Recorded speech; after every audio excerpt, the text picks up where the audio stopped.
Doctor Meenakshi Amritrao Savalkar. मी चर्मकार समाजाचे प्रतिनिधित्व म्हणून आपल्या पुढे उभी आहे।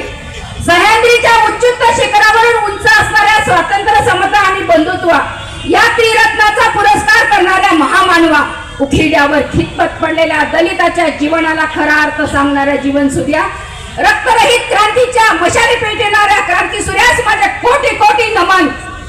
जे आज आपल्या पुढे ताट वाढून ठेवलेलं आहे ते आपल्याच माणसाने वाढलं ताट।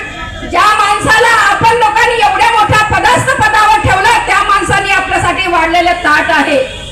आणि तो माणूस आज घरी बसला, पण त्याच्या खांद्यावर बंदूक ठेवून ज्या या समाजकंटकांनी, या हाफ चड्डीवाल्यांनी आपल्यावर जे प्रहार केलेला आहे त्या प्रहाराचा प्रतिकार करण्यासाठी आपण लोकांनी सज्ज होणं काळाची गरज आहे।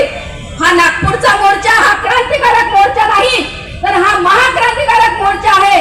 या मोर्चाला आपल्या लोकांनी एवढ्या मोठ्या प्रमाणात सहकार्य केलं। मी चर्मकार समाजाच्या वतीने सर्व लोकांना सांगू इच्छिते, जब तक चांद रहेगा तब तक हम आपके साथ रहेंगे।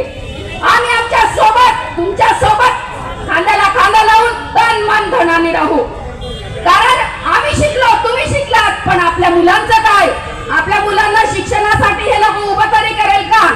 मनोवादी विचारसरणी जर पुढे येत असेल तर या लोकांना ठेचलं पाहिजे, या लोकांना काढलं पाहिजे आणि यांना, यांची चड्डीवाल्यांना, हाफ चड्डीवाल्यांना यांची अवकाश दाखवायला पाहिजे।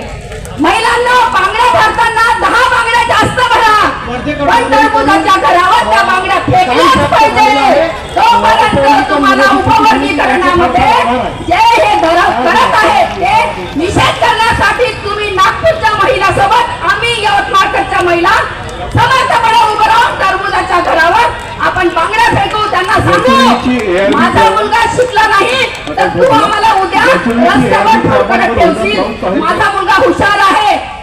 देशामध्ये सर्वात हुशार जात आपली समजल्या जाते, म्हणून आपल्या जातीमध्ये हे भांडण लावत आहे। याचा प्रतिकार करण्यासाठी याला जर तुम्हाला ताव्यावर भाजवायचं असेल तर शिका, संघटित व्हा आणि संघर्ष करा। या मूलमंत्राचा विचार आपण लोकांनी करायला पाहिजे आणि हे वर्गीकरण थांबवायला पाहिजे।